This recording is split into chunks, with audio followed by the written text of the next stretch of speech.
Section 1. You will hear a man phoning the customer services manager of a hotel to get information about holding a conference there. First, you have some time to look at questions 1 to 5.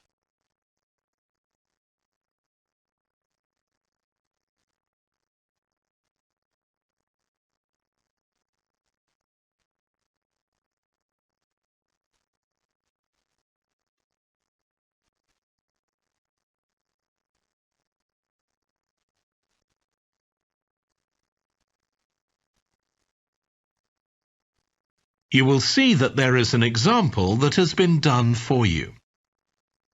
On this occasion only, the conversation relating to this will be played first. Hello, Flanders Conference Hotel. Oh, hi. I wanted to ask about conference facilities at the hotel. Have I come through to the right person? You have. I'm the Customer Services Manager. My name's Angela. The name of the customer services manager is Angela. So Angela has been written in the space.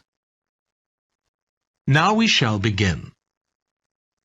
You should answer the questions as you listen because you will not hear the recording a second time. Listen carefully and answer questions 1 to 5. Hello, Flanders Conference Hotel. Oh, hi. I wanted to ask about conference facilities at the hotel. Have I come through to the right person? You have. I'm the Customer Services Manager. My name's Angela. So, how can I help you?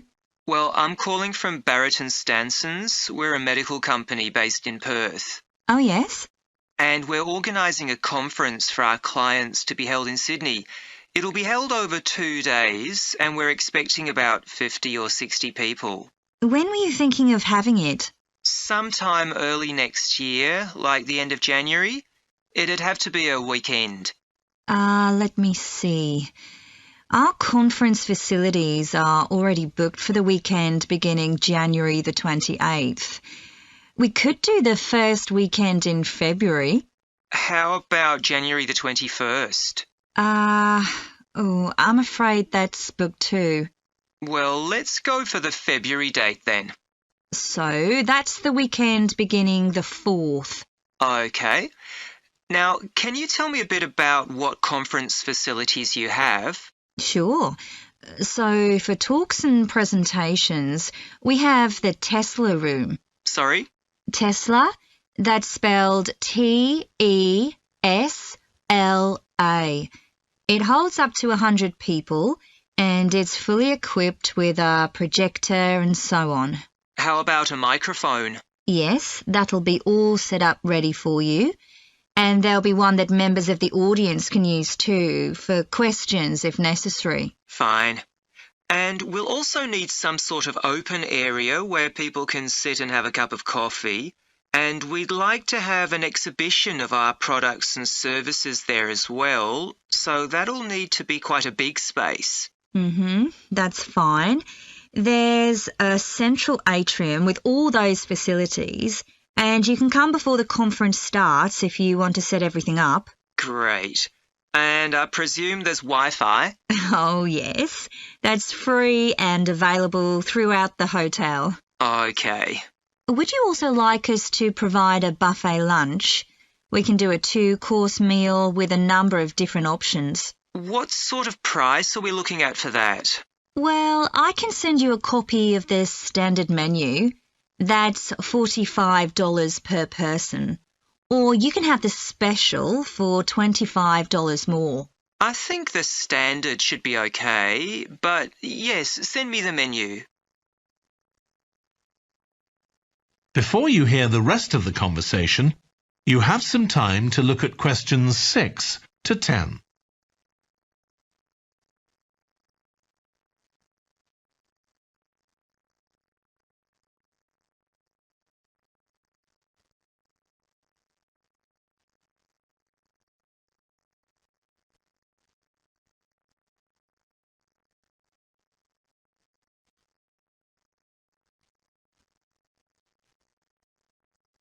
Now listen and answer questions 6 to 10.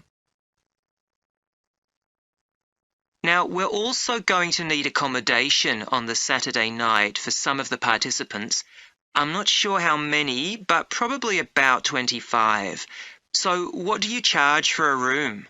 Well, for conference attendees, we have a 25% reduction, so we can offer you rooms at $135. Normally, a standard room's $180. And does that include breakfast? Sure. And of course, guests can also make use of all the other facilities at the hotel. So we've got a spa where you can get massages and facials and so on. And there's a pool up on the roof for the use of guests. Oh, great. Now, what about transport links? The hotel's downtown, isn't it? Yes. It's about 12 kilometres from the airport, but there's a complimentary shuttle bus for guests. And it's only about 10 minutes walk from the central railway station. Okay. Now, I don't know Sydney very well. Can you just give me an idea of the location of the hotel? Well, it's downtown on Wilby Street. That's quite a small street, and it's not very far from the sea. And of course, if the conference attendees want to go out on their Saturday evening, there's a huge choice of places to eat. Then, if they want to make a night of it, they can go on to one of the clubs in the area. There are a great many to choose from. Okay.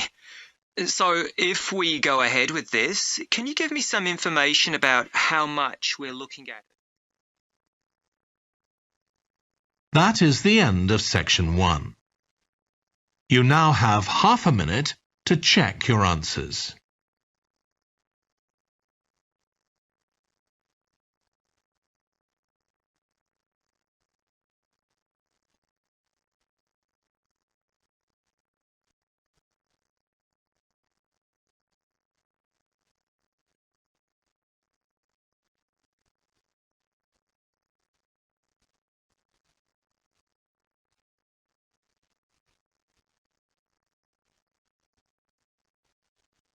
Now turn to section 2.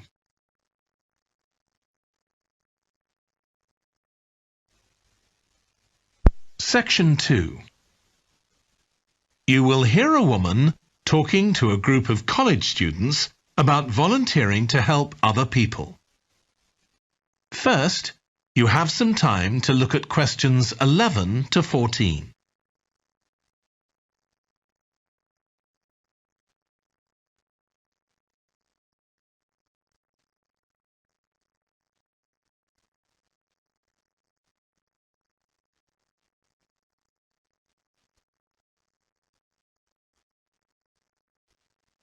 Now listen carefully and answer questions 11 to 14.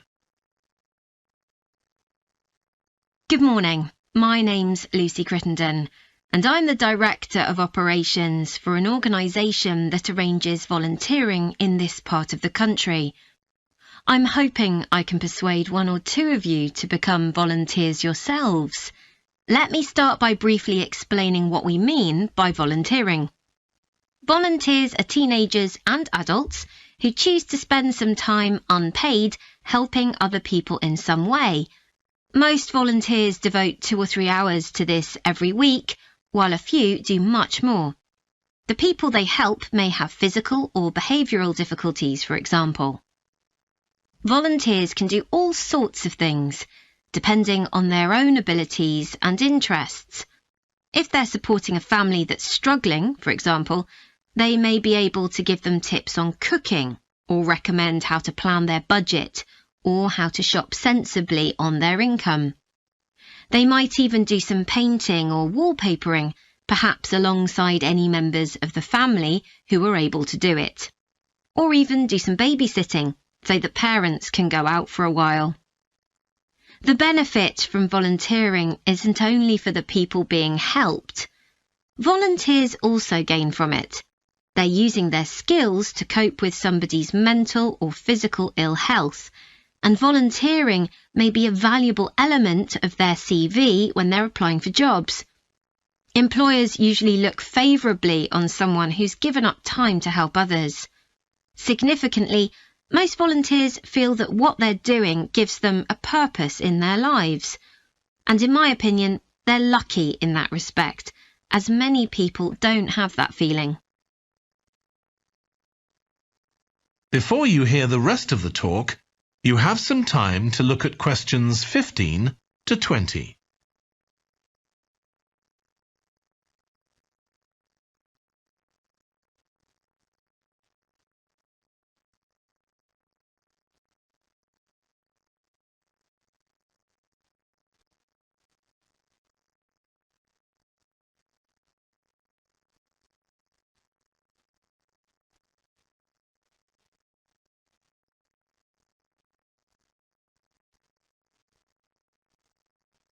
Now listen and answer questions 15 to 20.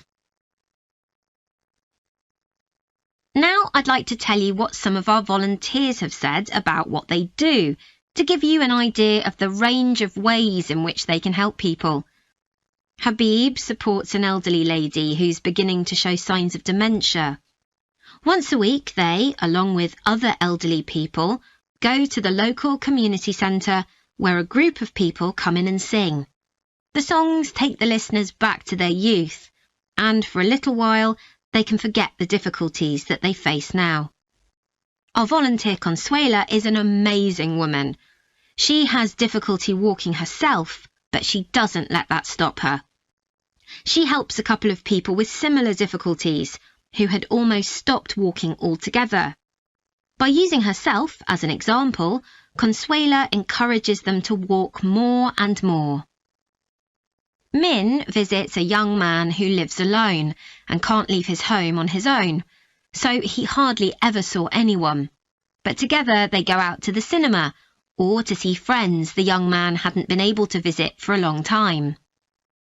Tanya visits an elderly woman once a week. When the woman found out that Tanya is a professional dressmaker, she got interested. Tanya showed her some soft toys she'd made, and the woman decided to try it herself. And now she really enjoys it and spends hours making toys.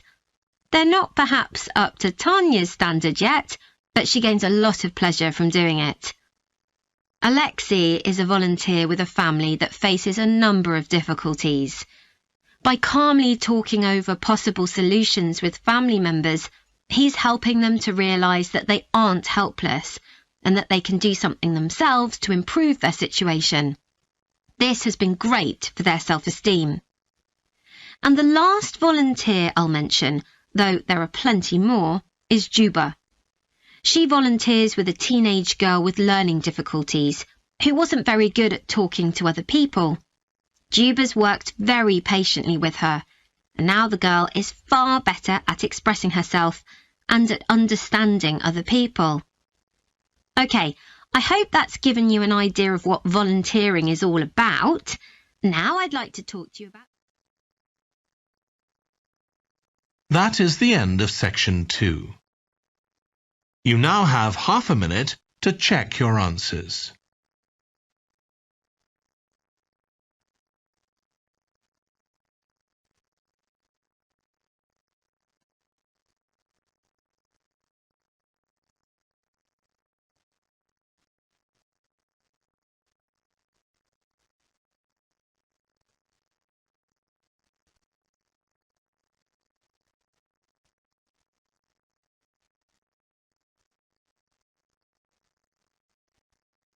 Now turn to section 3.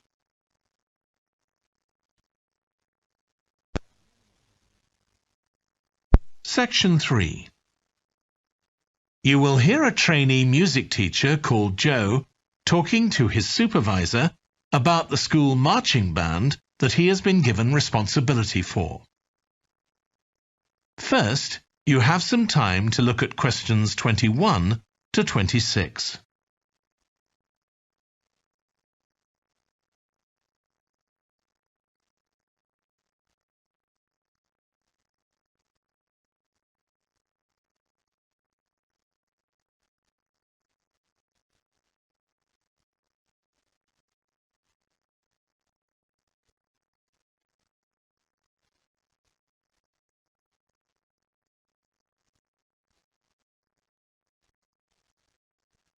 Now listen carefully and answer questions 21 to 26.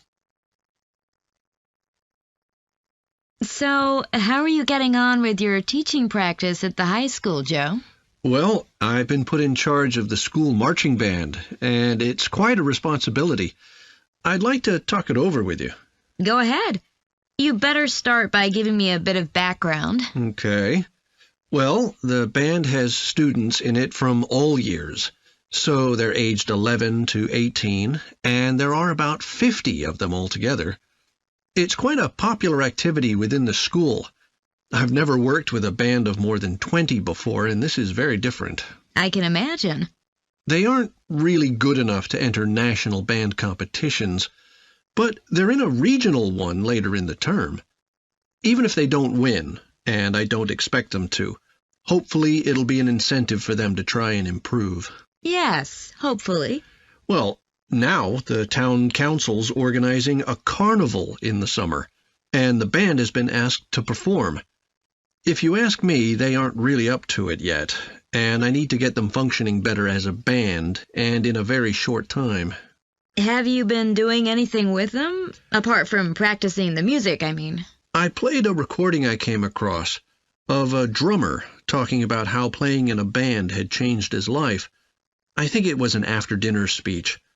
I thought it was pretty inspiring, because being in the band had stopped him from getting involved in crime. The students seemed to find it interesting, too. That's good. I'm planning to show them that old film from the 1940s, Strike Up the Band, and talk about it with the students. What do you think? Good idea. As it's about a school band, it might make the students realize how much they can achieve if they work together. That's what I've got in mind. I'm hoping I can take some of the band to a parade that's going to take place next month.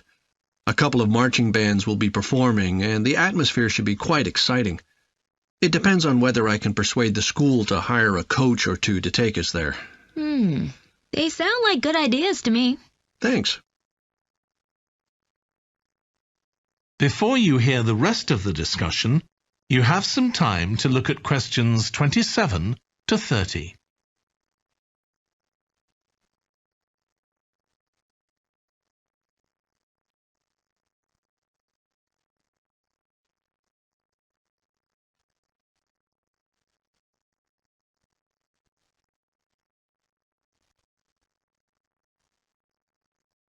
Now listen and answer questions 27 to 30. Can I tell you about a few people in the band who I'm finding it quite difficult to cope with? I'm sure you'll have some ideas about what I can do. Go ahead. There's a flautist who says she loves playing in the band. We rehearse twice a week after school, but she's hardly ever there. Then she looks for me the next day and gives me a very plausible reason. She says she had to help her mother, or she's been ill, but to be honest, I don't believe her. Oh dear. Any more students with difficulties? Plenty. There's a trumpeter who thinks she's the best musician in the band, though she certainly isn't. She's always saying what she thinks other people should do, which makes my job pretty difficult. She sounds a bit of a nightmare. You can say that again. One of the trombonists has got an impressive sense of rhythm and could be an excellent musician, except that he has breathing difficulties, and he doesn't really have enough breath for the trombone. He'd be much better off playing percussion, for instance, but he refuses to give up, so he ends up only playing half the notes. I suppose you have to admire his determination. Maybe. One of the percussionists isn't too bad, but he never seems to interact with other people, and he always rushes off as soon as the rehearsal ends. I don't know if there are family reasons or what, but it isn't good in a band where people really need to feel they're part of a group. There are others too, but at least that gives you an idea of what I'm up against. Do you have any thoughts about what I can do, Lizzie? That is the end of section 3. You now have half a minute to check your answers.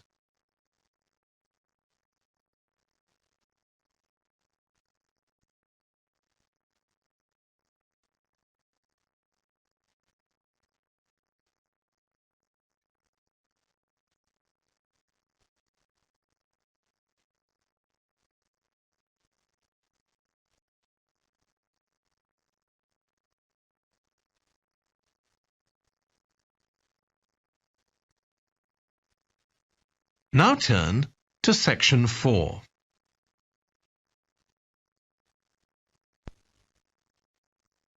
Section 4. You will hear a British university lecturer in music talking about concerts in an arts festival. First, you have some time to look at questions 31 to 40.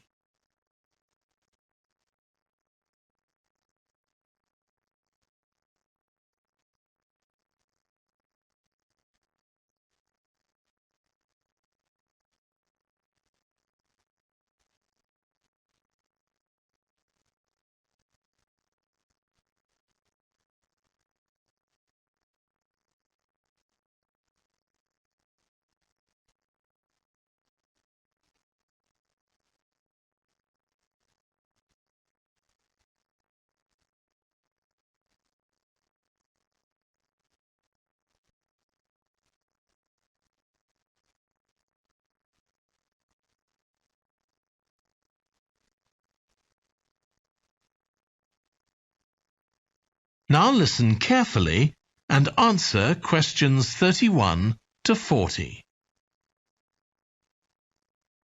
As you all know, the university is planning an arts festival for later this year, and here in the music department we've planned 3 concerts.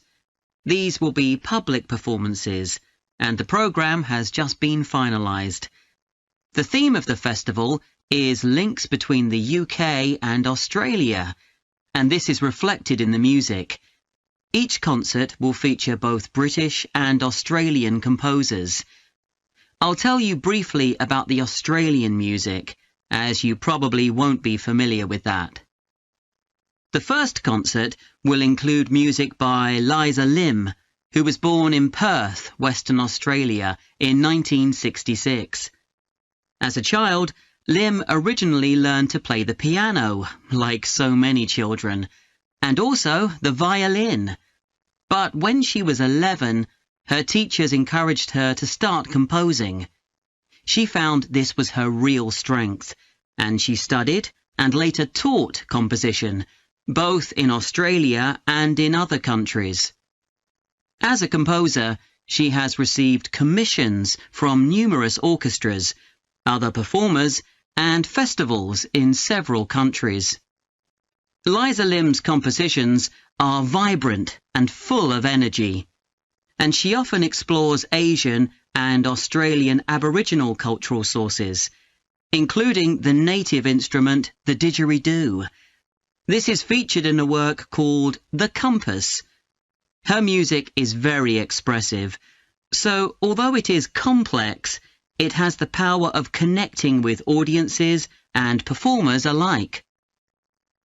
In the festival, we're going to give a semi-staged performance of the Oresteia. This is an opera in 7 parts, based on the trilogy of ancient Greek tragedies by Aeschylus. Lim composed this when she was in her mid-20s, and she also wrote the text, along with Barry Kosky. It's performed by 6 singers, a dancer, and an orchestra that, as well as standard orchestral instruments, includes electric guitar and a traditional Turkish stringed instrument. Lim wrote that because the stories in the tragedies are not easy to tell. The sounds she creates are also disturbing, and they include breathing, sobbing, laughing, and whistling. The work lasts around 75 minutes, and the rest of the concert will consist of orchestral works by the British composers Ralph Vaughan Williams and Frederick Delius.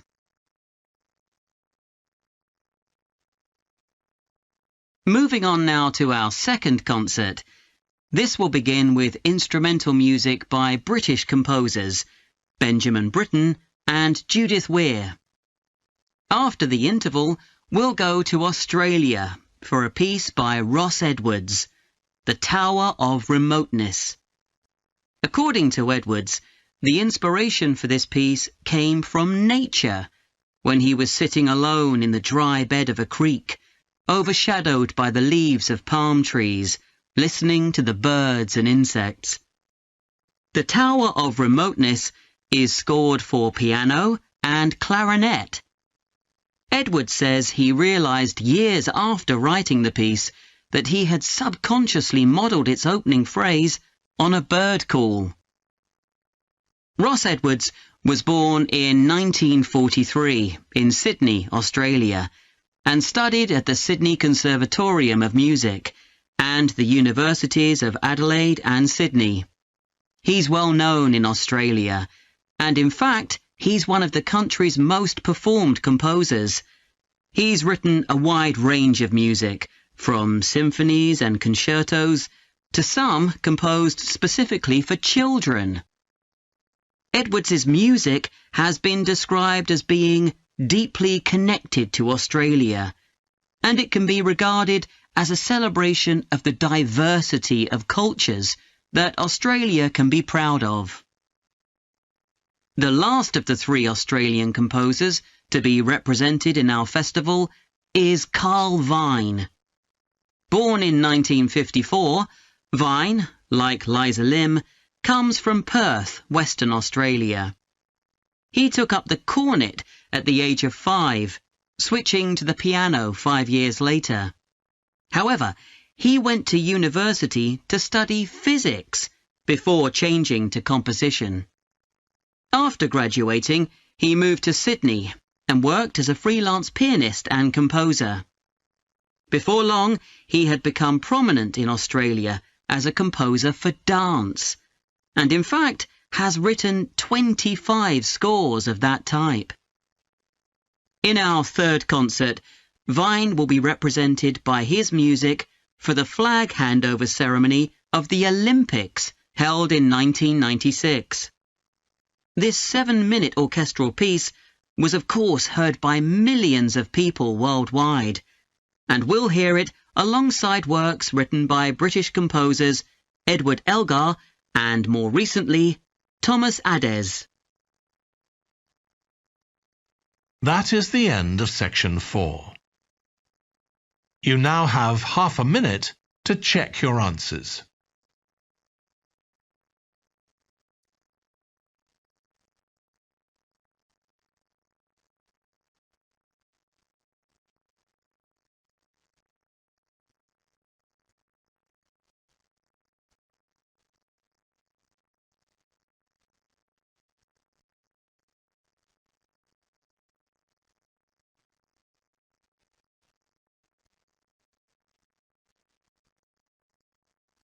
That is the end of the listening test. In the IELTS test, you would now have 10 minutes to transfer your answers to the answer sheet.